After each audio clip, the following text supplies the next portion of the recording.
Hej och välkomna till det här frukostseminariet. Det är ett samarrangemang mellan Svesif och Sjunde AP-fonden. Och jag heter Charlotta Davidowski-Sydstrand och jag jobbar till vardags på Sjunde AP-fonden som hållbarhetsstrateg, men jag sitter också i Svesifs styrelse. Så ni som inte känner till Svesif, så är det ett Sveriges forum för hållbara investeringar. Vi har ungefär 100 medlemmar idag.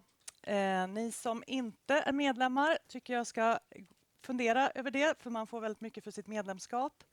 Och sen vill jag passa på att flagga för den 7 november har vi en stor nordisk konferens för alla siffar i Norden. Och om ni inte har anmält er till den så gör det, för det är kommer att bli en väldigt spännande dag. Sen ska inte jag prata mer om det. I'll turn to English and I will present Johan Florén, who is head of ESG and communication at AP7, who will guide us through this day and this morning's session. So let me start with the microphones. Even though we can hear each other pretty well and you might have questions, etc., we're going to have a microphone for you, and it's because we are webcasting this. So if someone outside want to follow, we have to talk into the microphone. Otherwise, he won't pick it up. And the topic for today is water, and we're going to look at water from 3 different perspectives. We're going to start with the engagement perspective. I mean, if you're an investor and you own water companies, what can you do? Then we're going to move on to water as an investment, of course, within a sustainability framing and what it means. And finally, we're going to have a little fireside chat about we have a lot of sustainable and responsible investors are actually looking for investments today. It's hard to find, and when you have good investments, there's a lot of competition. And at the same time, there's a great need out there for more investments. And so we're going to have a discussion around this a little bit strange situation, since there's a lot of money and there's a lot of need, and still there's something in between that doesn't work. And why is that? And we also have this little report that we have printed, and you can pick it on the way out. It's sort of summarizing what we talk about today. But we're going to start with Tytti Kaasinen from Sustainalytics, that is going to introduce us to engagement with water companies. Great. Do you have a microphone? I think so. Yes, seems to be working. And before we start, just one word. What is it that you have done? Engaged. In one word. Hopefully I can say a few more, but yes, we've assessed and engaged companies in 3 focus sectors in the past 3 years. Yeah. So, floor is yours. Great. Thank you.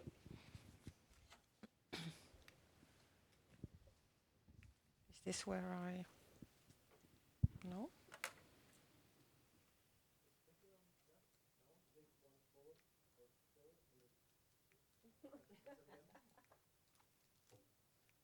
No.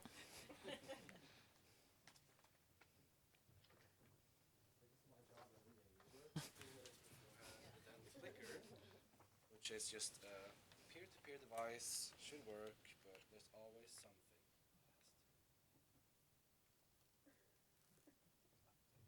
I'm just glad it wasn't me, which is new with technology.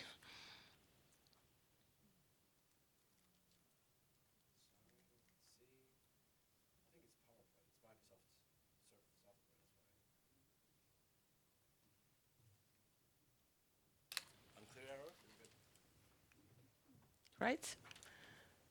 So this is what Johan just told you. And this is me. So as Johan mentioned, I work at Sustainalytics, and I'm just going to go through benchmarking exercise and engagement findings that we've experienced in the last 3 years in collaboration with investors. And I presume that most people here know Sustainalytics, particularly as maybe some of your logo is shown on this slide among our clients, but we are a ESG research and engagement services provider. for over 500 investors across the world. And I've been in, many of you might know me from GS, where I worked before, and the explanation for that is that GS became part of Sustainalytics in January. So now that same work that we'll be doing at GS on the engagement front continues under Sustainalytics. So the 3-year project that we've had on water, it was in 3 parts. So first in 2017, we published a benchmarking report in cooperation with AP7 and Actium as well, a Dutch asset manager. And there we focused on 3 sectors in particular: food and beverage, garment and mining sectors. And we looked at those companies' water-related preparedness and also their exposure to water-stressed developing countries, to really tie this investigation both into the kind of disclosure and water management aspect, but also to SDG 6, which looks at water and sanitation. So on the back of that benchmarking report, we then commenced an engagement project with 6 investors. They were from 5 different countries, so that was a very nice broad collaboration. And for 2 years then we focused on around 20 companies from these 3 focus sectors, which we had identified in the benchmarking as being kind of medium to low performers and having medium to high exposure to water-stressed developing countries. So there we really kind of went from this broad high-level picture to deep dive conversations with companies about various aspects of water management. And in addition to these 20 companies which were identified a bit of laggards, we also engaged with 5 companies that were leaders to really try and then kind of take their best practices as well and push them to continue pushing the envelope and pull the sector up with them. So that one then finished in March this year, and then we repeated the benchmarking in cooperation with AP7 in Q2 this summer, and published a report in June to really look at what had happened in the 2 interim years while we had been engaging, looking at what had happened with the water disclosure and preparedness on the broad front. And obviously we were excited, or a little bit nervous, but looking forward to seeing if our engagement had had any impact on the companies that we had been having dialogues with. So just briefly outlining the KPIs that we looked at. So because these three sectors are so different, obviously, in terms of their water impacts and risks, we had a sector-specific KPI for all of them as well. But then we had 5 universal KPIs too, which were quite obvious in terms of board level responsibility, policy, and then targets and performance on intensity. And pollution goals as well. So maybe I won't say too much more about that to leave time for talking about the results. So these are the key findings from this second benchmarking that we did this year. So overall, we really don't see much improvement. I think that's the key finding, unfortunately. Things haven't really moved much in the 2 years. And obviously that wasn't what we were hoping to see. We were hoping to see that things had been, companies had really taken the grip of the issue, seeing as it is quite urgent and it's obvious and it's business relevant. But according to our assessment, that's not really the case. And one part of it is disclosure not still being on par with what we would expect from companies exposed to this issue particularly. And yeah, as you see there, 30% of the companies improved their total score, which was nice, but 39% actually went back. So all in all, not really great. But generally, there were mostly small changes in the scores, and I think it was 86% of companies that only had 3, or they were kind of like within 3 points of the 2017 score. So so they haven't really gone back or forward much. And sector-wise, mining is the best one. We think that it's because they are closest to the impacts. They are often seen in the communities where they are present as possibly even the provider of water and sanitation. So maybe for them it's more obvious the need to tackle these issues is more obvious, and they may be expected to report more about water issues as well as the 2 other sectors that we looked at. But having said that, the garment industry improved most. So when we look at the average scores, it seems like the garment sector is starting to take more action on the water management and stewardship front. Maybe unsurprisingly, the most common measure that the company had taken was having a water policy in place. So there, I should say the average score 1.8, to put it in context. The best score is 0, and the worst score per indicator is 3. So 1.8 is still kind of closer to the worst score than the perfect score, so it's still not ideal. And 25% of the companies still have no water policy even. So obviously that you would expect that to be kind of a starting point. So there's clearly a lot more to be done there. The kind of other bad news is the water intensity, and that was the KPI where we really saw biggest change. This was really not a KPI where things had stayed the same. Actually, 73% of the companies had the worst score on this KPI, meaning that they had no disclosure on water intensity, or that their water intensity had deteriorated in the 2 years since we did the first benchmarking. And there the average score had gone from 1.9 to 2.5 in the 2 to 3 years in between the benchmarking. So, and I think this is in line with the CDP's findings as well about companies' water withdrawals having increased. So it makes sense. We seem to be getting this message from different directions. The board level responsibility was kind of one glimmer of good news. That was the KPI where companies had actually improved most. Still, a third of the companies have no board level responsibility for water sustainability, but relative to the other KPIs, we see that this is where companies are improving. And that's obviously good news, because we think that in order for any ESG issue to be properly integrated and taken into account in strategy and in actual actions, the board responsibility and the buy-in from the top is really crucial. So hopefully with this board level responsibility and them having to be more involved is kind of then gonna initiate some kind of action on the other fronts as well. Maybe that's all I'll say on this. And on this slide, it just shows the subsector averages as well. So you can see on the, I don't know if there's a pointer. No. Okay. Well, you can see the kind of sector averages for mining, garment, food and beverages, and industrial conglomerates, which we looked at well, where they had activities in these sectors. But then all the other ones there are the sub-sector breakdowns.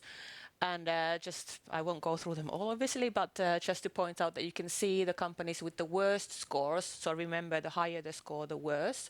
We see food retail and food distributors, whereas here at the better end, we have brewers, soft drinks manufacturers, and also many of the mining companies. And for us, that's a sign that the companies that are, again, closer to the actual impacts and risks and responsibilities are better at managing water issues. Whereas with food retailers, distributors, supermarkets, there are so many links away from the actual water usage and disposals that maybe they aren't expected by stakeholders to say so much, and maybe they haven't really realized what all this means for them. These, by the way, all this information is in the report, which is publicly available, so don't worry about writing things down. All this can be found in the report as well. In terms of the KPIs, this is kind of what I said already, but just to kind of illustrate there with colors that you can see again, mining tends to be doing the best in most KPIs. That's the orange pillar. And when we look at the sector-specific KPIs, you can see that mining, there at the top with 1.4 as the average score, got the best score of all the KPIs. So this was looking at the community impacts and how mining companies are aware and addressing those. So across all the KPIs, that was the one where we saw companies performing best. Okay, so then the interesting news. So as I said in the beginning, one of the purposes of doing these two benchmarkings 2 years apart was to look at the engagement impact. And we really saw this a good way of kind of seeing and measuring in a concrete manner to what extent the investor dialogues are actually changing company practices. So we were potentially setting ourselves to fail, but luckily that didn't happen. it was good news. We found that the engagement companies actually improved a lot more than the others. So as you might remember, I said earlier that 30% of the larger group had improved. In the engagement group, it was 65%. And whereas in the larger group, 39% had gone backwards, in the engagement group, it was less. It was 18%, because 18 had stayed the same. So for us, this is obviously really exciting. And while we never really doubted it ourselves, this really shows at least some kind of evidence that engagement can really, in a concrete manner, change companies, and investors can play an active role and positive role in pushing companies to become more aware and also take action in terms of their practices and disclosure when it comes to water. And ultimately, obviously, the hope is that that will then have impact on the river basin level and on the people on the ground. So so they're looking at the table or the graph on the right. You can see the average scores. So the two first pillars show the whole universe. So there you can see that actually, again, remember, the higher the worse. So so the companies actually deteriorated slightly. So the average score was worse in 2019 than 2017. But then with the two following pillars, you can see that in the grey pillar that the engagement company's average score was 11.7 in 2017. And the assessment that we did this year, it was 10.1. So compared to the trend in the larger group, very much more positive there. And then if you're wondering about the last pillar, it's if we had taken also into account the company's information that they told us in the engagement into account. So the other four pillars are based on public information, and I should say that us doing the engagement didn't do the assessment, so this was legit, it was objective. We weren't kind of like giving companies more favorable scores, so just a disclosure there. But the last pillar does take into account what the companies had told us. So I think this tells two stories. So both the companies seem to be doing a lot more than they disclose. There's a clear disclosure gap, which is good news in a way that even though our results show that things aren't really great, it seems like companies are actually doing a lot more than what they put in their public reports or even CDP. And the kind of for the investor perspective and from the engagement perspective, obviously this shows that apart from impact on companies, which ultimately is what the engagement is about, is also a good opportunity to get information which is not readily in the public domain. So companies might be withholding lots of good kind of practices in terms of their risk management, due diligence, stewardship activities that just aren't there in the reports. But through talking to companies directly and giving them the opportunity and kind of prodding them a little bit to tell more, investors can get a lot more useful, relevant information and reassurances from the companies. So I think that's good both for companies and investors. Companies get the chance to kind of tell their story and speak to a receptive audience to put their side across, and investors get the information that they need, but the companies haven't really woken up to in terms of disclosing it yet. Like I said earlier, we also include sector leaders in the engagement, and to us that's a really big aspects of these kind of thematic engagements that we do as well, in order to have the impact beyond the individual companies. Because leaders, even though they themselves might not need kind of too much additional push, but in terms of actually solving the problem and improving the practices on the sector level and having an impact on the ground, it's really important that leaders also get the support from investors, that investors are behind them, and we agree that they should continue pushing forwards and collaborating with the potential laggards and really trying to make a difference. So this is why we are also engaging the leaders. And of course, with leaders, you can explore a little bit more advanced topics as well, which laggards might not be ready to talk about yet. In the case of water, human right to water, for example, and also to get best practices about how they're tackling things like public policy challenges and local issues that they might be facing in different locations. So that's also just a good reminder for investors when it comes to engagement, that there is also good opportunity, good potential for investors to keep pushing the best performance as well.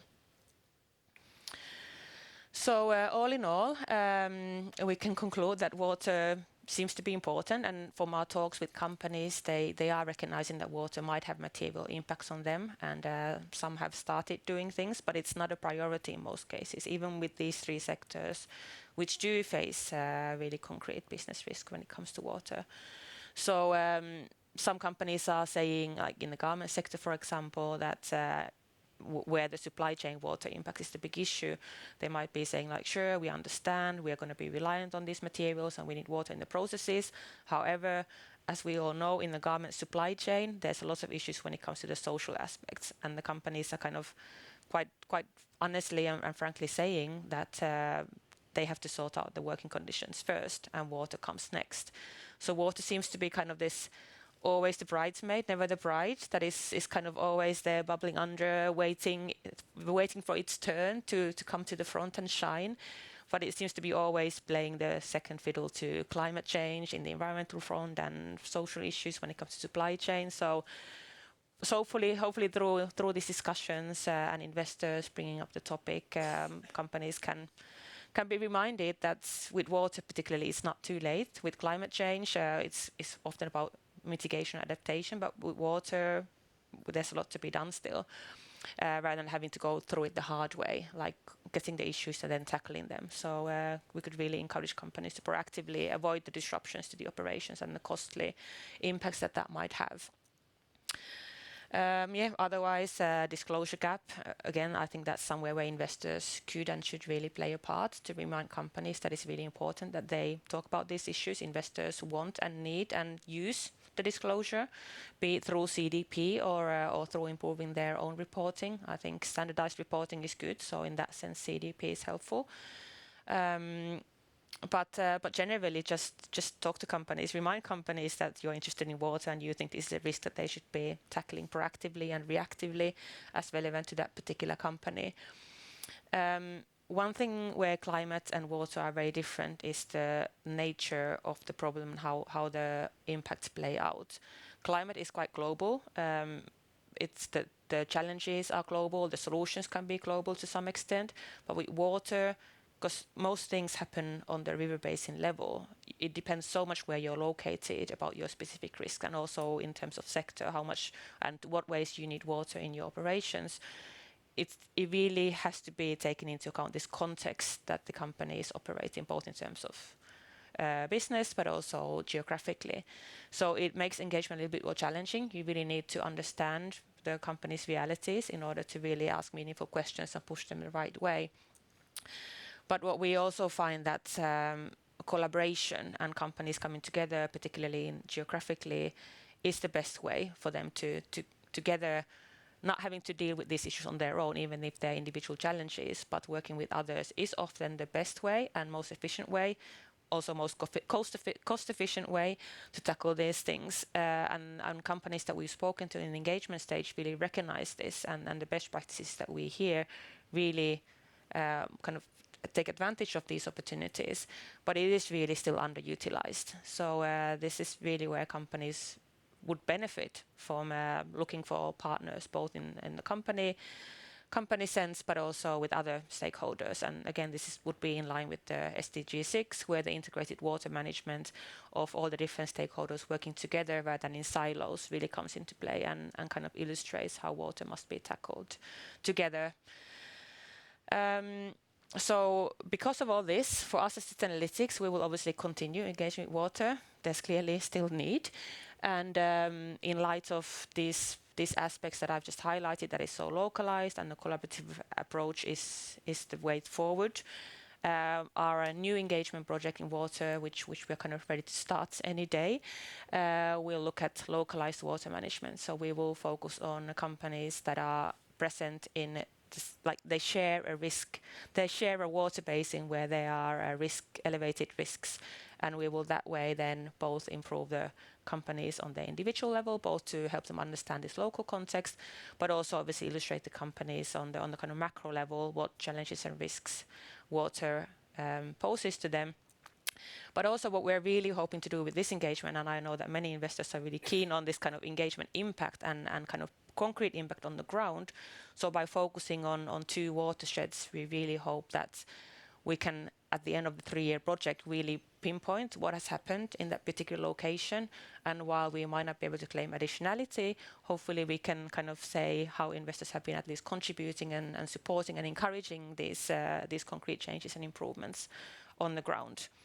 So if you're interested in that, let me know. Otherwise, that's me. So thank you, Titi. Let me just start by asking, I mean, you have engaged a lot over many years.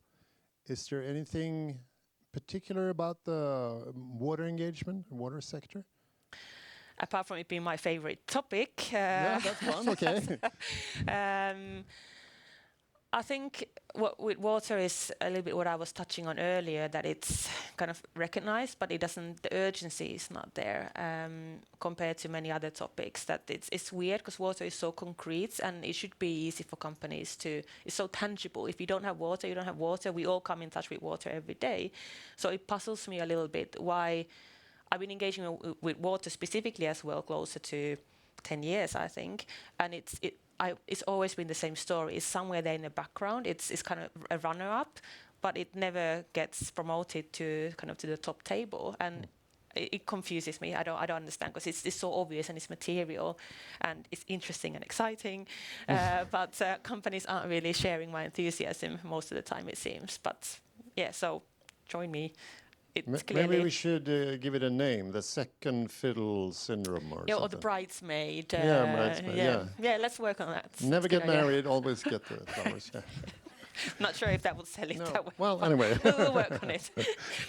No, but I thought it sounded like there's a lot of low-hanging fruit if you're an investor and want to engage. If 25% of the companies don't even have a policy, which would be a natural starting point, and it's obvious that you can have an impact.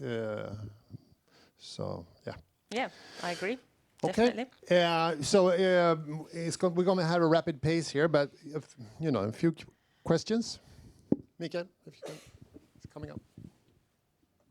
Yes, I would like to know if you can elaborate a little bit on the process with engaging companies. How many times did you speak with them, meet them? Did they get your first report? What did it look like? Sure. Yeah. So because this was a 2-year engagement, and obviously there are big things that we were expecting to happen, we spoke to most of the companies twice a year. So part of this kind of thematic engagements that we have is that we provide biannual reporting, where we measure the companies against the KPIs that we had set. So between those biannual reports, we always try to speak to the company to get more information from them and have a conference call to really dig deep into the topics through a conversation. But also we exchange obviously emails on specific questions. So there is ongoing dialogue with all the companies. And we do share them, the results as well, to kind of explain to them what is it that we are communicating to investors. So for us, it's really the transparency. If we expect transparency from the companies, then we should also be prepared to be transparent towards the companies ourselves. So we did share with them the kind of our assessment. And also at the end of the engagement, because of the set timeline, we were forced to end the dialogues. We suggested to them what we saw from our perspective still as the key points to address for them to kind of continue, hopefully, addressing these things as next steps.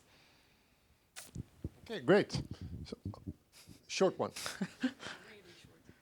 So did you experience any information asymmetry between yourselves and the companies? Either that since the problem is very local, that they themselves knew a lot about the local specific circumstances and you would take their sort of account more at face value, there's more of a risk of that, or the other way around, that they're not knowledgeable enough about the water issue? The latter, unfortunately, particularly when it comes to local issues. So some companies are really good at this, so they really taking this on board and are really empowering the local management to do a lot.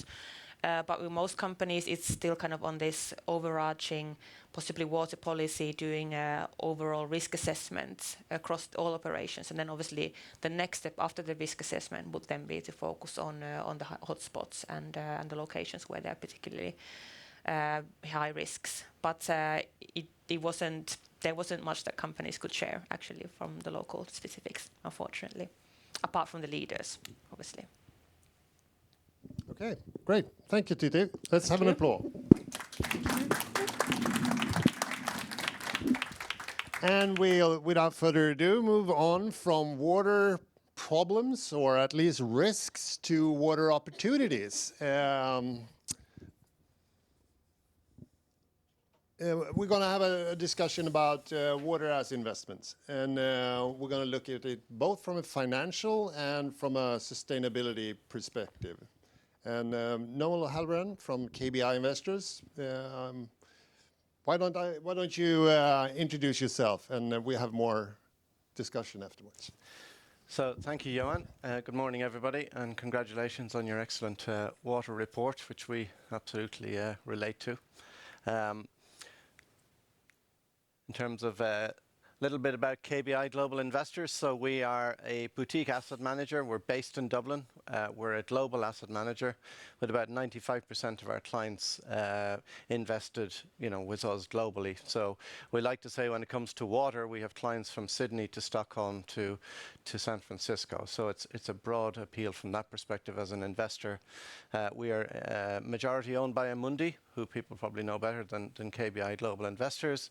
And on the bottom right-hand side, I suppose, sustainability, responsible investing is absolutely core to our DNA, as it has been for almost 3 decades. So I'm Noel O'Halloran. I'm the Chief Investment Officer. I've been with the firm since 1992. So I also have a long track record with the firm from that perspective. So it's interesting listening to Titi in terms of your perspectives on water. We come at water as a pure investment manager, a much more narrow focus, but we will absolutely echo a lot of the sentiments that we've just heard. So, I mean, when it comes to water, the facts about water are frightening and somewhat scary. And hence the whole echoing of the bridesmaid never being the bride. So we identified back in 1999 water as, from our perspective as an investment manager, a multi-decade source of alpha. We just saw that water is the most critical resource on the planet. There is no alternative, yet the facts are pretty scary. And in terms of the bridesmaid, the facts are getting worse, they're not getting better. So the one good thing I would say is, the notion of Irish people talking about a shortage of water was somewhat amusing to some.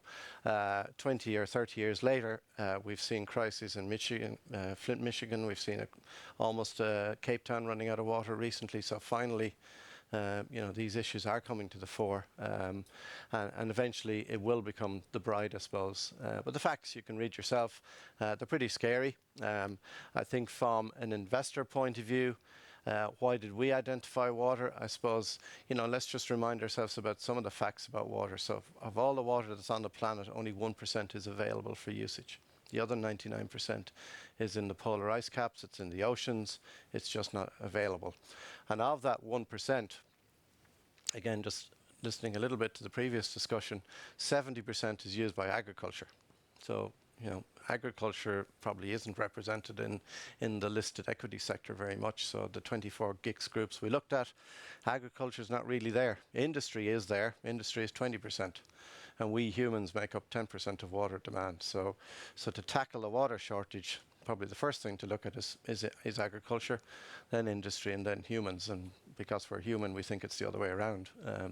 So on the supply side, it's limited, it's finite, it doesn't grow. On the demand side, the scary thing when it comes to water is it's growing at twice population growth. So we all know the mega themes of urbanization, globalization, another couple of billion people on the planet by 2050. So, time is definitely going to create this bride, for sure. Even if people are still in denial, it's going to happen, I suppose. And as investors, we've seen that as an opportunity, both from an investment point of view and from an impact point of view. So it's one of those unique sort of investments that combines both from that perspective. We coined the phrase, the 5 indisputables. We've talked about this now for almost 20 years. So it is uniquely an investment case where there's limited supply, increasing demand, which is good. Increased regulation. So we are seeing increased regulation. That's good. Policymakers are finally getting it. And the need, I suppose, the solution out of all of that is you're going to need a lot more investment. And AP7 have captured this in their report. A lot more investment in both infrastructure solutions and in technological solutions to water. So depending on who you read, it's sort of 17 trillion investment is required by 2030. That probably goes to something like 50 trillion by 2050. So when we talk to asset owners and they talk about infrastructure, they think about roads and rail and ports and telecoms. And you've got to kind of point out to people, look, 40% of the infrastructure investment that's going to be required is actually in water. So people still haven't quite got the water story, but it's coming. So that's our 5 indisputables. And in terms of how we think about water as an investment manager, it's about solutions providers. So in a way, the previous discussion from Sustainalytics is the problem creators, the industries that are creating problems from water usage or overusage or waste or whatever.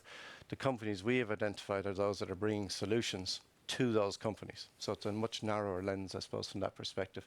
And it's all around infrastructure and technology from that perspective. So that's our mindset. So it's a much narrower mindset. So to give you a perspective on that, if there's kind of 1,800 stocks in the MSCI Global Index, we invest in about 1% of those. So it's about 160 stocks out of 1,800. So it's a much more narrow, more punchy, I suppose, if you like, investment universe. We have a team of specialists who are running the strategies, and they're dedicated to doing nothing else but these. And they invest both from the alpha side, but also when talking about engagement, Matt, Catherine and Martin, myself and our 2 sustainability analysts, we would do our own engagement with the water companies. So I talked about solutions providers. So if you're going to solve the problems in water, to us, it's about, decreasing demand, increasing supply, improving or assuring the quality of water. So they're the kind of companies we look at. So when people say, oh, what do you mean by increasing supply? Well, it's kind of obvious. Desalination is one thing that always comes up. It's seen as the holy grail. 99% of the water is in the oceans, et cetera, et cetera. Why don't you just desalinate it? You're going to have big climate change issues if you do. It's heavily energy dependent. There's big environmental issues. So locally, you can do desalination. But the big solution when it comes to water is water reuse. So at present, about 2% of water globally is reused. On all projections, if you're going to try and match the supply-demand issue, you'll need to be 20 to 25% of water reused. A number of our companies have very strong technologies when it comes to sort of water reuse. So Barcelona is seen as a kind of a model city. Right now, about 10% of water in Barcelona is reused. And that's the way the world is going, I guess, from that perspective. Similarly, I talked about agriculture. You're seeing more and more, obviously, about grey water turning to brown water, farmers using more water, reusing it on the land rather than wasting it. Irrigation's a big issue when it comes to water, particularly in farming. So traditionally, about half the irrigation on farms is just literally by flooding the fields, which is massively wasteful to water. So more irrigation technologies coming through. On the demand side, which is, we talked about engagement, we've been doing a lot of engagement, particularly in the last 18 months, and one of our focus points with our companies, the engagement is around reducing demand for water, and that goes to the utilities as much as anything else. So again, this year, you may be familiar, some of you, there was a major water crisis in Manila. So we've engaged with 2 of the companies in Manila, 2 listed utilities in Manila, Manila Water being one, Metro Pacific being another, really encouraging them more on the water usage side rather than on the supply side. So that's been pretty successful, I would say, from that perspective. And then and the rest is pretty self-evident: diagnostic equipment, metering equipment, leak detection. All of these areas are all sort of required from that perspective. How we define the universe of stocks of 160, I'll leave you to read yourself at the bottom of this slide. So where does that lead us? I suppose from an alpha or from an investment case, because all investors are increasingly, they want impact more and more, but obviously people expect a financial return. So this is what gives you the financial return. This is how we define our water universe. There is no water index, there's no water sector in the MSCI world. So this is over 20 years we've defined it in this way. It's a universe of about 162 stocks. We have an actively managed portfolio of about 45. And they come across three sort of sectors from our perspective. Utilities, which is what everybody typically thinks about, and they can be in emerging markets and developed markets. They tend to be the defense in your portfolio, lower beta, higher yielding, regulated type assets. The infrastructure in the middle, which is huge, and infrastructure goes across developing markets as much as developed. So remember, 50% of the water in developed markets is leaking right now. All those pipes need to be replaced at some stage. And this crisis, again, is coming. It's just going to get worse. They tend to be more cyclical. They tend to be more capital-intensive type companies. And then on the right-hand side, for a sector that, again, I agree, it's not very sexy. It doesn't sound sexy. Water doesn't. But the technologies, there's some pretty cool technologies go on with some of the companies in the technological side. So that's kind of the universe of stocks that our three portfolio managers live with day in, day out. So just just talk about the performance side, water does work. I mean, there's this sort of push you get all the time about if you're going into impact or if you're going into responsible investing, you're giving up alpha. All this slide shows is you're not. Water has delivered pretty strong alpha over the world index consistently over a long period of time. So when it comes to the other side, which is the impact side, you're probably familiar with, how do you get impact? I suppose historically 20 or 30 years ago when it came to responsible investing, people talked about negative screening. So it was all about negative screening. It then moved a little bit to ESG integration. Do you consider ESG in your process? When you're picking stocks, do you give a score to the ESG as much as you do to the end market on the companies? But more and more, and we integrate ESG, so we engage with all our companies and we give them an E, an S and a G score in terms of how we rate them. And not all companies are strong on G, even if they're in the water index, they can still be poor on governance. Typically they're all strong. But the advantage of a narrow thematic strategy is when it comes to impact, and this is the difference, I suppose, to the broader debate in a way, is that when it comes to impact, by their definition, how we define a universe of stocks, they're hugely impactful. They're very, very strong, and I'll show you one way we've measured that. So the impact is very strong when you invest in a very focused strategy, I guess, thematically. ESG, as I say, it's like any broad index, you rate them yourself. And engagement, it's funny listening to the broad engagement debate from Sustainalytics. As an asset owner, I suppose, as an investment manager and as a big shareholder in many of the companies, we definitely can comment on much stronger responses, much stronger impact, certainly from our experience. So we've engaged in something like 33 companies globally in the last 12 months. We monitor those engagements, and we've definitely had impact, either on our own or collaboratively through a number of the big global collaboration agreements. So engagement, I would say, don't underestimate it. It's very, very powerful, and the more investors are sort of having forums like this where we pool our collective assets, the more companies are listening. So that's either through direct engagement. If we don't get positive responses back, we definitely use our proxy votes more and more. So we kind of map every year how many votes we go against management. So that's up again this year. So we've globally voted something like 9% against management globally in all our proxies.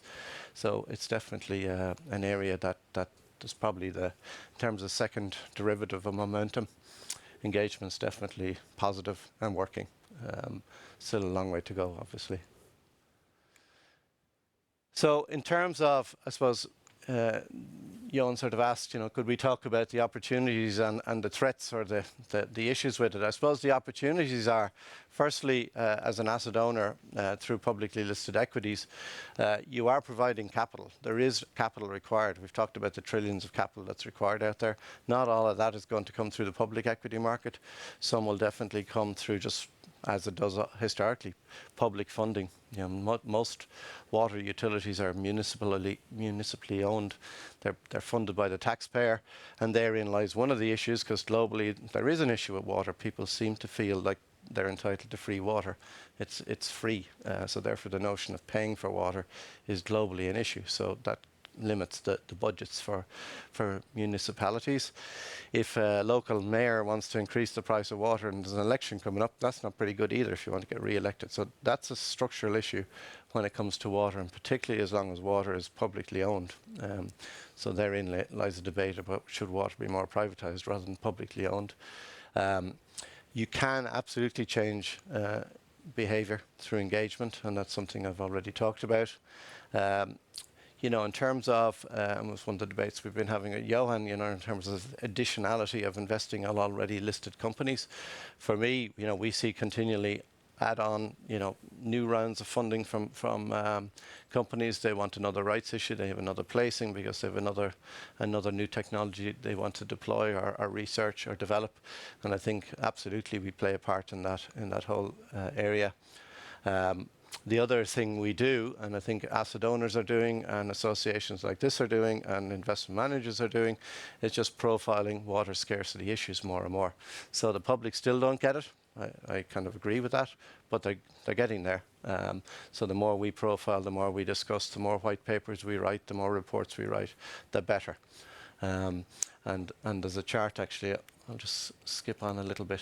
I want to show you this because this is a key slide. This is probably the best thing that's happened in the last 20 years. And again, I think there's reference in the AP7 report.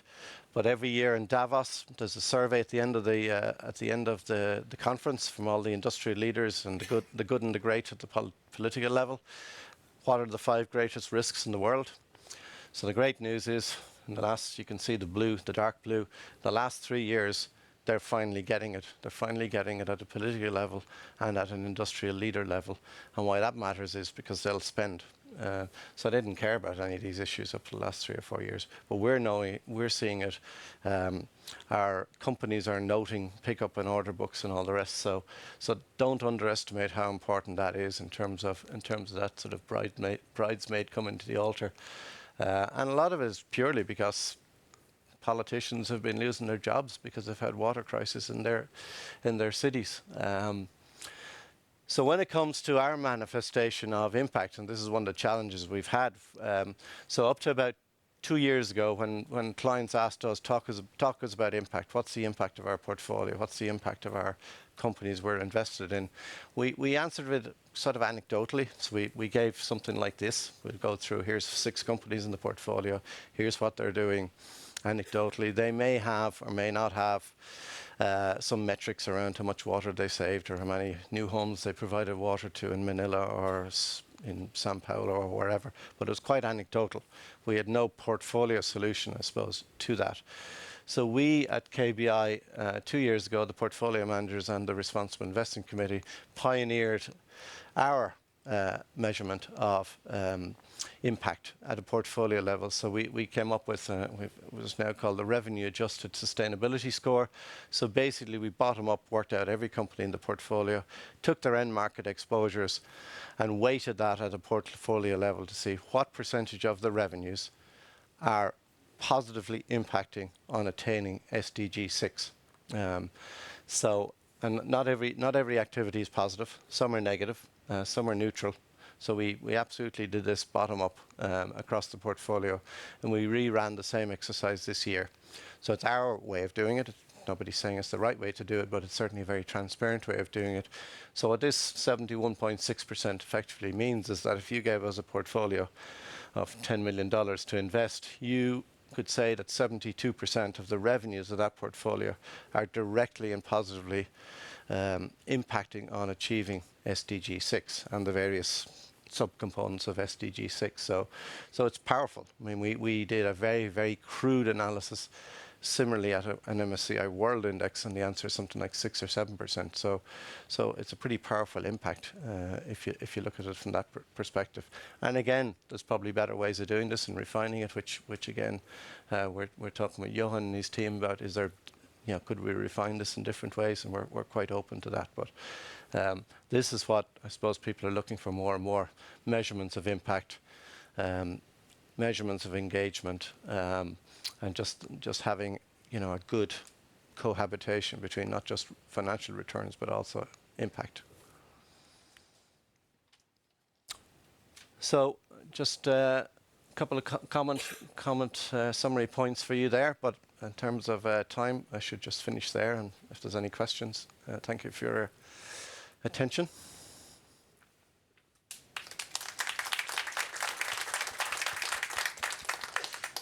So let me start just by, if someone here in the audience is a global investor but still don't have any thematic water investments, what would be your, what can you do for a portfolio, from a portfolio perspective? Well, historically, so our first clients back in the early 2000s were just investing in water primarily as a source of alpha. They said because the water industry, and I should have said it, the water industry is growing faster than the global economy. The earnings of the water industry are growing faster than the earnings of the MSCI World Index. So I would say as an investment, you're able to buy higher growth at a cheaper valuation. So it's a source of alpha in your global equity bucket. It also gives you diversification, and it actually gives you less volatility. And that was where a lot of people put money for the first 10 or 15 years. In the last 5 years, we've seen a swing where people get that, but they also want more and more ESG, responsible investing, impact, depending on where people lie on that spectrum. So, and we've done studies to show if you add 5% or 10% or 15% of water investments to your global equity portfolio, here's the type of better risk-adjusted return profile you'll get. It's more volatile on a yearly basis because obviously we have a 99% active share versus the world index. So don't beat me up if you have a poor 3 months or 6 months, it'll come back. So from an investment perspective, it can give great value. And if we then go over to the sustainability perspective, you did ESG rating of your companies, but you emphasize the impact aspect. Yeah. And if you look at it, just impact is impact. You can have water, you can have energy efficiency, you can have other things. Is there anything particular about water as an impact thematic investment? Well, to me, we do clean energy funds and food. I mean, the most positive thing about water over anything else is there's no substitution for water. And I think from an impact point of view, we need to keep reminding ourselves of this. You can live without clean energy for a while. You can continue to live off fossil fuels or whatever you want to do. You can't live without water. So even within those 17 SDGs, surely SDG 6 should be the most important. So to me as an investor, that's probably what I think is unique about it. What's poor about it is like trying to sell water. It's boring. The average company in our portfolio is 62 years old. So if I'm talking to you about our clean energy portfolio, it's sexier. The companies weren't around 6 years ago or 7 years ago or 8 years ago, and they're doing cool stuff.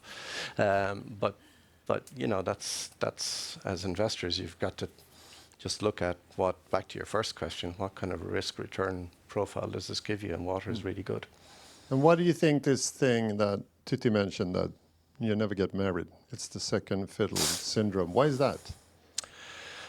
Well, because we're getting away with it. We're getting away with it because again, she also mentioned that water is a local issue. It's a global problem, but it's a local issue. So the developed world to date has got away with it because we have a pipe network in the ground that's there for over 100 years in many cases. It's 50% leaking, but we're getting away with it. But I think once that starts to collapse, we have that in Sweden too.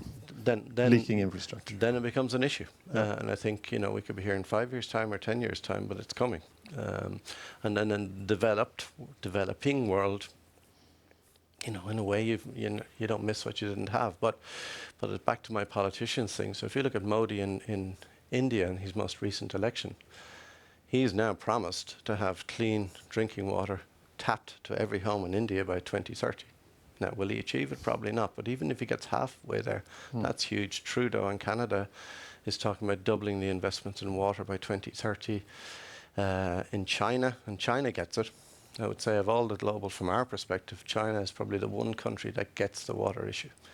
So they're now going into their 13th 5-year plan. The last 5-year plan, water was top 2, top 3.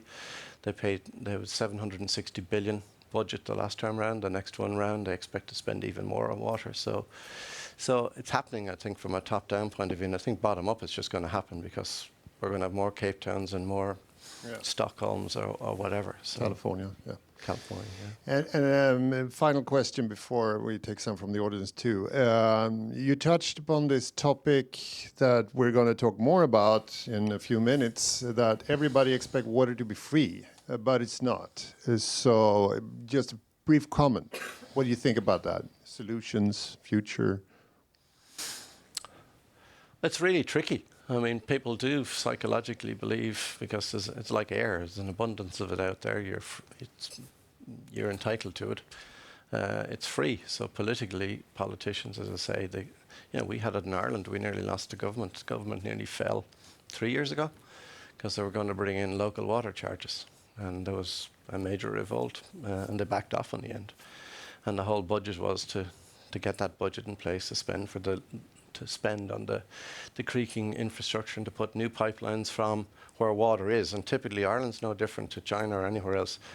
Where most water isn't where the population lives. So you need to pipe it there. So it's hard. It's hard. Yeah. Yeah, it's hard. And I don't know what the solution. Some countries are far more advanced than this, but they tend to be more the small regional rather than big nations. So any brief questions from the audience? Well, firstly, thanks for a very inspiring presentation. Just a very brief question on the measurement of impact. I think many of us are keen to hear just a little bit more on how you do that and the data used. And just a question regarding whether you are benchmarking that or looking at some of the global UN-related sort of progress reports on water, for instance, just to make sure whether they're aligned or not. Yeah. So it's not aligned to the UN. We probably took a kind of risky view at the time that the UN SDGs would become a benchmark. So back 2 or 3 years ago, there was no view whatsoever as to how you'd measure impact in water. Thankfully, it seems to be moving that way. So we'll probably look more at what you're asking in terms of the second question. In terms of how we did it, we have a massive spreadsheet. We literally stock by stock went through the 45 stocks in the portfolio, and we have something like 85 end markets across the x-axis, if you like, where they supply. So it could be the energy industry, it could be municipal water, it could be residential, it could be farming, it could be emerging market, it could be Chinese utilities, And then we took company by company, what percentage of your revenues was attributable to each of those end markets. We put a positive, negative, or neutral to each of those end markets. So if you're selling pumps to the energy industry, as Pentair do, that's a negative. So the 10% of your revenues that goes there, we say that's a negative to SDG 13, climate action, for example. If you're selling water reuse technology to a municipality, that's positive. We'll give you a positive to SDG 6, etc., etc. And we weighted that out at a portfolio level. So it's very bottom up. It required a lot of engagement with the companies, I should say, because if you look at the annual accounts of companies and all the rest, you won't find that information. So it's like everything in terms of sustainability. Companies, that's the other thing from an engagement point of view. It's not just about carbon. Carbon's the most advanced. So your second question on carbon is easy. Everybody sort of has a common way of doing carbon. People don't have a common way of measuring water. So that's our way of doing it. We in no way are saying it's the right way, or we think it's a pretty good way, but we're happy to engage with people in terms of how to improve it. Thanks. So to be able to cut very quickly then, and after that we take the last. Yeah, thank you for a very interesting presentation. I'm sort of one of the global investors. I haven't started investing in water yet. But one thing that I find is the difficulty sort of handling the regulatory risk. What is happening, for example, in the UK, which makes us, not sort of able at the moment to look at water investments in UK, given the government and Brexit and all of whatever they're doing over there. So how are you sort of handling the regulatory risk? Well, I think in terms of regulatory risk, as an investment sector, the regulatory risk in water is really good. So if you take the UK, we'd say the UK is the best regulated water industry in the world. It's a very transparent process. The regulator has a 5-year cycle. Stocks typically get nervous into that regulatory cycle. We tend to be underweight. So we're active managers, I suppose. We work around that. So the regulated side is pretty good in terms of the developed markets. When it comes to the emerging markets, they're not regulated.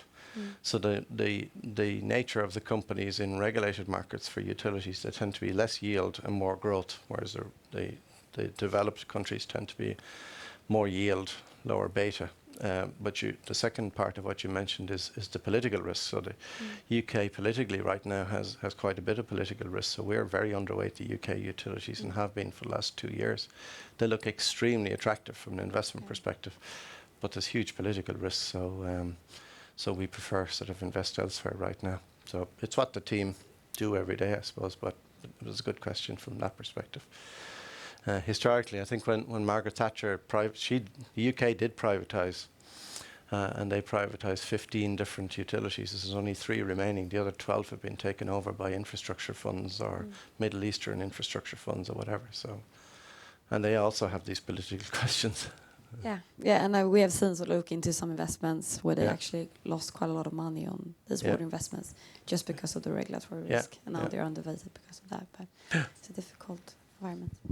Okay, thank you. So final applause for Thank you. And now we will switch to Swedish, so we can summarize what the conclusions are. If you have to go, that's you already warned me. Så då övergår vi till svenska och vi ska ha en sista diskussion här om den här konstiga situationen då för investerare, att man har gott om kapital man vill sätta och det finns stora behov, men någonting gör att det inte finns några investeringsmöjligheter. Varsågod Lotta. Jag kan faktiskt, I can take a little brief introduction in English before we switch over to Swedish. I'm here with Per Dahlheim, who is the CEO of the Swedish Water and Wastewater Association in Sweden.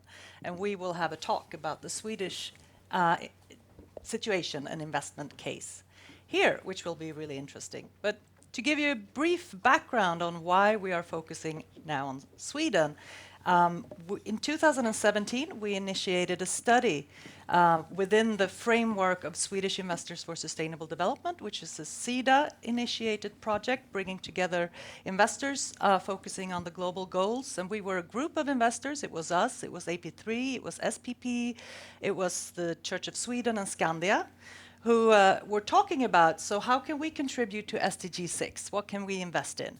And the impression was that there was a lot of investment-willing capital, but there was not that many investment opportunities. So we decided to commission a study into the situation in Sweden. As we were Swedish investors, we decided to look at Sweden to begin with.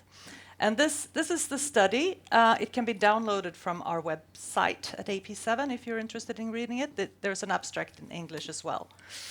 And what the study found was that there are great investment needs in Swedish water infrastructure, and there are a lot of investment-willing capitals, but there are some barriers to this, and that is really outside of the investment community's reach. They're political and they're technological. And firstly, there are very few projects started. Municipalities are unwilling to borrow money to start projects on maintaining infrastructure. And as we heard from Noel and also Tytti, citizens are not really willing to pay for water services. There's also a lack of competence and capacity, and there are legal constraints also to invest. And the interesting thing was that when we did this study, then we were lucky in Stockholm to have the Swedish Stockholm International Water Institute here, who every year arranges the World Water Week. So we sort of get in touch with a lot of different international actors. And the thing is that when you look at other countries, OECD countries and countries in Africa, it's basically the same situation. The barriers are the same. So with that said, I will switch to Swedish. And welcome Per Dahlheim, som är VD på Svenskt Vatten. Stämmer bra det. Och tänkte bara kort, kan du bara kort berätta vad är Svenskt Vatten och hur är liksom vattenförsörjningen organiserad? Hur funkar den i Sverige egentligen? Svenskt Vatten är en branschorganisation som representerar alla kommunala VA-huvudmän. Det vill säga kommuner och de bolag eller förvaltningar eller kommunförbund som ser till att vi får ett dricksvatten. Och också tar hand om reningen. Det vill säga reningsverk och dagvattenhantering. Och vi pratade, bara som ett exempel, vi pratade om reuse här innan, återanvändning. Och bor ni i Stockholm så är jag helt övertygad om att ni har druckit avloppsvatten från någon västeråsare eller Eskilstunabo. Så att vi använder redan idag reuse, för det är faktiskt ett kretslopp. Även fast det liksom är på systemnivå.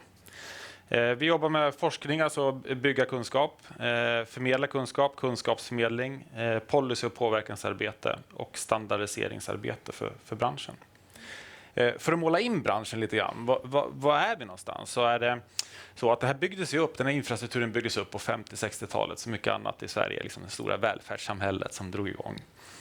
Drivet av bostadskris, miljonprogram känner ni igen, Carlssons tysta vår och miljörörelsen och miljölagstiftning som tryckte på regelverken som ökade kraven på rening och produktion av dricksvatten.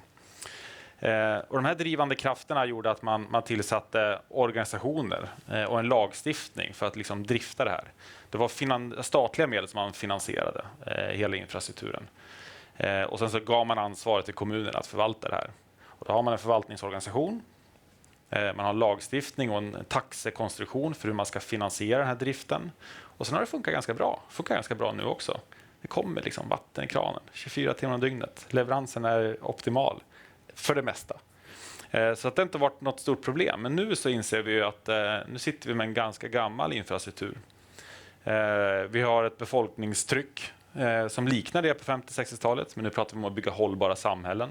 Vi pratar inte om miljörörelsen i form av DDT och liknande, utan det är liksom klimatfrågan som sätter tryck. Och regelförändringar och regelverk kommer inte bara lokalt, utan det kanske kommer från EU-nivå eller till och med globala överenskommelser. Så att processen är ungefär densamma, fast en helt annan dimension. Och här står vi nu med en infrastruktur som är ganska föråldrad.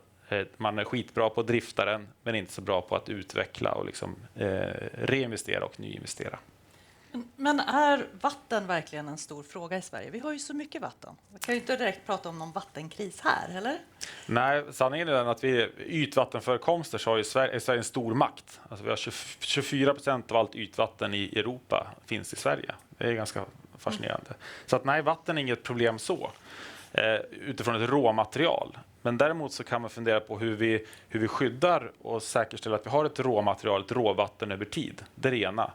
Och det andra är ju faktiskt att vi har ju kris lokalt. Vi sa att problemen, de finns globalt och lösningar lokalt, men det finns också lokala tydliga bekymmer. Ta hela sydöstra Sverige där man faktiskt hade en nödslakt liksom som tror jag kostade ungefär samhället eller bönder ungefär 5 miljarder. Det satte ett tryck på skogen och granbarkborrar som kostade samhället ytterligare 1 miljard. Och helt plötsligt blir det samhällsfrågor. Så att jag skulle nog säga att det är ett smygande problem. Den är här liksom. Det är ingenting som kommer framåt, utan det är här. Men den här vattenbristen som vi upplevde då, de här torra somrarna, beror det på att vattnet har liksom försvunnit? Att vi har pumpat upp allt grundvatten? Eller vad beror den här vattenbristen på egentligen? Jättebra fråga. För när man pratade förra sommaren var ju det väldigt uppenbart. Då pratade man det är vattenbrist. Och då med tanke på det så nej, det var ju inte det alla gånger. Alltså i 2/3 av de fallen som man inrättade bevattningsförbud så var det en kapacitetsbrist. Men vi pratar om en vattenbrist. Så att förmågan att producera vatten, det var den som inte hängde med. Sen kan man alltid fundera på utifrån hur man dimensionerar anläggningen och vad som är effektivt i samhället. Ska vi ha en infrastruktur som klarar en veckas jättevärme i juli varannat år? Alltså ska vi bygga anläggningar för det taket? Det kanske inte är rimligt. Då måste vi pratade tidigare om någon annan inne på styrmedel. Det ena är styrmedel för beteendeförändringar och det andra är att säkerställa att vi liksom har bra system eller infrastruktur för att liksom, producera vatten. Det där är ju intressant, att man producerar vatten. För det tror jag, liksom, gemene man tänker inte på att det är ett producerat livsmedel. Det bara finns där. Ja, det är verkligen ett hantverk. Det är en processindustri om man pratar vattenverk som producerar vatten. Och sen så har vi reningsverken som ska ta hand om det i slutändan. Samhället, eller tätortens föroreningar. Vilket är en förutsättning för att man ska kunna snurra tillbaka det där i kretsloppet sen då, och dricka det igen. Precis. Så vi har egentligen ett livsmedel som vi använder till alla möjliga användningsområden. Ja, då kommer vi in på utmaningar framåt. För egentligen så är det lite grann så att vem här inne tvättar bilen med fläskfilé? Det är ingen som skulle få den tanken.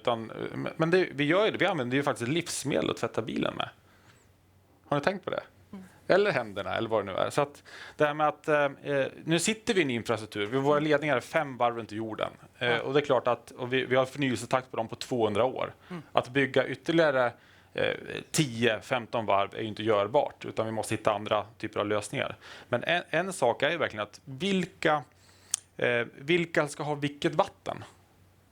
Vad är det för vatten som vi ska ha till lantbruket för bevattning? Vad är det för vatten vi ska leverera till de som ska tvätta bilen? Och vad ska vi dricka? Och det är olika krav och därmed kanske olika typer av lösningar. Men det här målar ju upp en bild av en väldigt intressant och komplex fråga och som man vardagligen inte riktigt tänker på, att liksom vatten skulle kunna ha olika kvaliteter och sådär. Men varför har vi det inte så? Och varför görs det ingenting för att vara mer effektiv i vattenanvändningen i Sverige? Vad är liksom problemen? Ja, det är en jättebra fråga och ganska svår. Några här var inne på det tidigare. Jag tror att ett svar på den är att det inte varit så angeläget. Det har liksom funkat. Och för Sverige så har det funkat att vi har så mycket vatten att livsmedelskvaliteten på vattnet har vi kunnat använda till allting. Det har liksom inte varit ett problem. Och då har det inte varit angeläget att bygga infrastruktur eller tekniska lösningar för att hantera ett problem som inte finns, så att säga. Men nu sitter vi ju där. Och vi ser ju att enligt våra beskrivningar så årligen i Sverige ungefär då, så investeras det 12-14, vi ser att det är på väg uppåt, miljarder årligen i reinvesteringar och nyinvesteringar i infrastrukturen. Det skulle behöva dubblas, minst. Så att vi har en lång väg kvar. Men ändå så fattas inte besluten. Och i Sverige är ju det här avgiftsfinansierat och på lokal nivå. Så förvaltningen är ju verkligen lokal. Ansvaret ligger lokalt. Och då kan det vara som politiskt mod.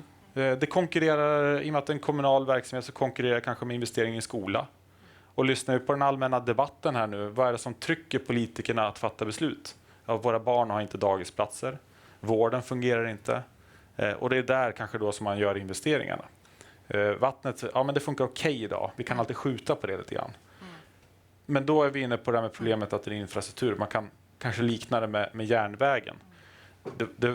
Det tar ju liksom 20-30 år innan man ser problemet. Det är idag. Så tar det kanske 20-30 år innan man har löst det. Så att det finns liksom ingen tid att vänta. Nej.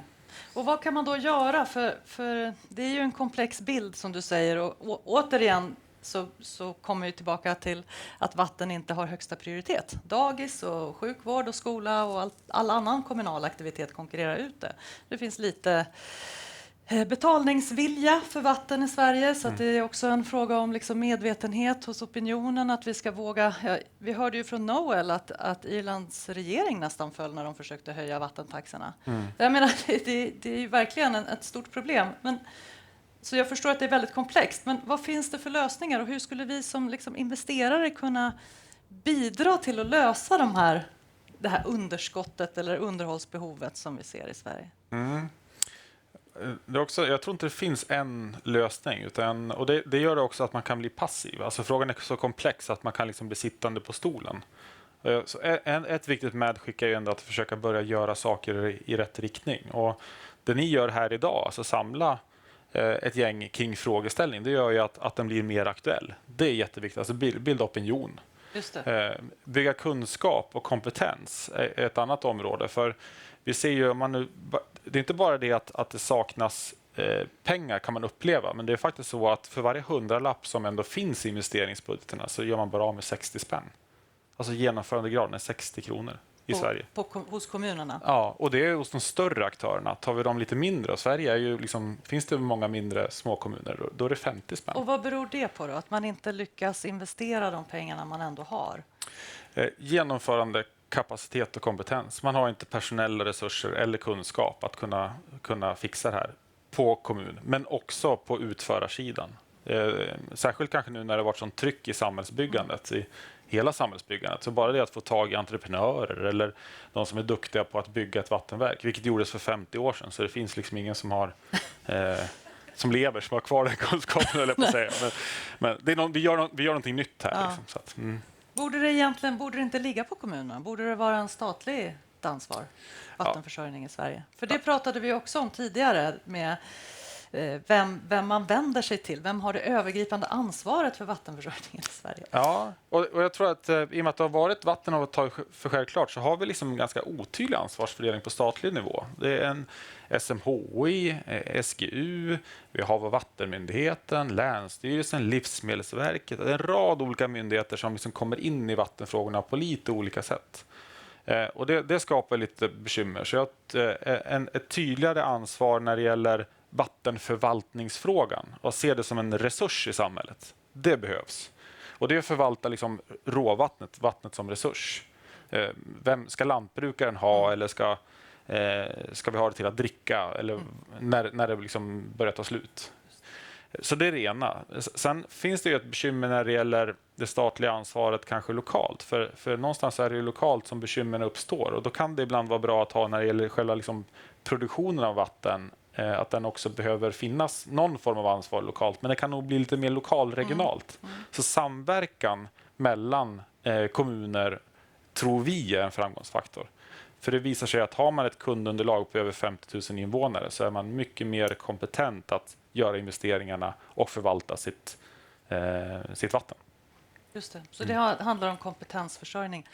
Sen fanns det ju en annan del som vi upptäckte, och det var ju att det finns en lagstiftning, vattentjänstlagen, som egentligen hindrar privata investeringar i vatten och privat ägande av vatten och uttag av vinster och allt det där. Hur ser du på lagstiftningen? Är det något som händer där? Pågår det någon utveckling? Ja, vi trycker på ganska hårt för det är ju ett bekymmer. Vattentjänstlagen som jag beskrev, den är ju egentligen baserad på att klara den här driften infrastrukturen som man satt upp på 50-60-talet. Så på något vis en affärsmodell för att hantera det. Och då står det där att man får, det är VA-kollektivet som ska stå för alla kostnader, det vill säga avgiften, och det måste gå tillbaka, det är nollsummespel. Så det innebär att man får inte bygga upp en kassa för att kunna ta investeringar eller delar av investeringarna. Och det skapar ju bekymmer. Man får fondera i 3 år när det gäller nyinvesteringar. Och då blir det ett bekymmer när vi pratar om det är mångmiljardinvesteringar vi pratar om över kanske en infrastruktur som ska hålla 50, 60, 70, 100 år. Och här måste ju reglerna bara ändras. Och även när det gäller reinvesteringarna, för nyanskaffningsvärdet på det vi har här, det är 800 miljarder kronor ungefär i Sverige. Men det är avskrivet sedan länge. Dessutom var det ju statliga medel, så det finns liksom inte de kommunala böckerna. Och det gör att som politiker då är det mer intressant att bygga nytt än att ta hand om det som vi faktiskt har, som vi också måste hantera. Ja, vi skulle kunna prata hur länge som helst om det här, men jag tror vi har lite ont om tid. Jag ska ställa en sista fråga till dig. Jag tror att ni kan komma in med frågor sen till Per. Vad har du för medskick till oss investerare? För vi, som sagt, som jag sa, vi är ju väldigt villiga att investera, att hitta investeringsmöjligheter i svensk vatteninfrastruktur. Vad har du för medskick till oss? Vad kan vi tänka på? Vad skulle vi kunna bidra med? Och vilken jultomteönskelista. Då får man prestationskrav här. Nej, jag tror att dels att göra sådana här typer av event tycker jag är jättebra. Sen tror jag faktiskt att det kan vara bra att försöka rikta sig mot politiken och beslutsfattare. Att försöka fånga in dem och få dem att förstå att det finns inte en vård, skola och omsorg som fungerar utan vatten. Inte ett samhälle som fungerar utan vatten. Och så att de får lite argument att också ta en del modiga politiska beslut. Där behöver vi hjälp, och jag tror att där har ni ett inspel att göra. Sen tror jag också att det här mötet, vi var inne på kompetens, det handlar inte bara om pengar. Och då gäller det att fundera som investerare, vad är det för andra faktorer som vi skulle kunna hjälpa till och skruva på? Lite nudging på de områdena för att frigöra så att vi kan investera där vi vill. Och då är det där med kompetensfrågan som jag verkligen tror att man skulle kunna fundera på. Kan man skapa testbäddar, bidra till det, där man kan möta liksom både de som har behovet och de som sitter på lösningar, så de kan mötas på ett tydligare sätt, plattformar för det. Kan man bidra in i forskning och utveckling på något vis? Kan man hjälpa till att trycka på forskningspropositionen så att det kommer mer riktade medel mot vattenfrågorna till exempel? Så en uppmaning helt enkelt från dig till oss investerare att lyfta blicken från våra portföljer och tänka lite större som en samhällsmedborgare, att vi är en aktör i samhället som ska bidra till att underlätta för i slutändan kunna hitta något att investera i. Exakt så. Bra. Ja, jag tycker vi börjar med att applådera deltagarna. Och sen så tänkte jag faktiskt föreslå, för att vi ska hinna med alla här innan tiden tar slut, att ni som har frågor till Per och Lotta, ta gärna dem. Men först så ska vi lyssna på CV och CDP och Svesif som har några famous last words. Välkomna upp här. Just to add to the bilingual confusion, I think I will spend a couple of minutes just doing this brief intro together with Emma Henningsson. My name is Josefin Gustafsson. I come from SIWI, the Stockholm International Water Institute. And we wanted to just bridge basically the discussions of today with the broader work that we've been doing on water over the last few months. And it's nice to see so many of the familiar faces, the usual suspects in the crowd. But really what we wanted to do is just to bring the discussion from today, which I think is very relevant. Just I don't need to reiterate the importance of water. Paris covered much of that. We've also heard some of the really key figures that are coming out just in terms of looking at the importance of addressing water risk, which I think Noel also elaborated on a little bit on the water risk that is also highlighted through the World Economic Forum's annual reports, which this is, of course, one of the areas of urgencies where we see that we need to do more. Just one additional figure that I think is important to keep in mind is, of course, that we're looking at this projected 40% gap between freshwater demand and the sustainable supply of water looking at 2030, which is really literally around the corner. And it's not just an issue for the future. As we know, CDP has figures for, I think, for last year showing that the financial related losses around water is around $36 billion US dollars. So really, when it comes to the urgency to act, we know that we need to do more. So that's also where SIWI, together with Svesif and CDP, we've been working with several of you in dialogue to try to raise the importance and the agenda around water within the Swedish investors community. And we're also working closely together with some of the ongoing initiatives such as SIDA's, Swedish Investors for Sustainable Development, of course.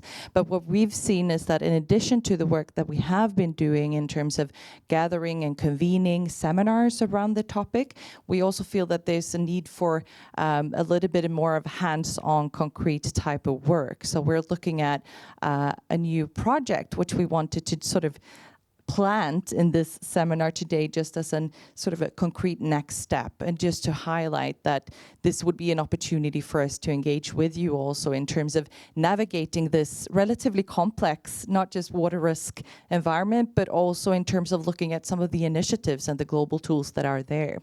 So I would just hand over with that brief intro to Emma to just give the highlights of the project we're planning. Yes, and I'm very linguistically challenged now. I understand that and I'm sorry.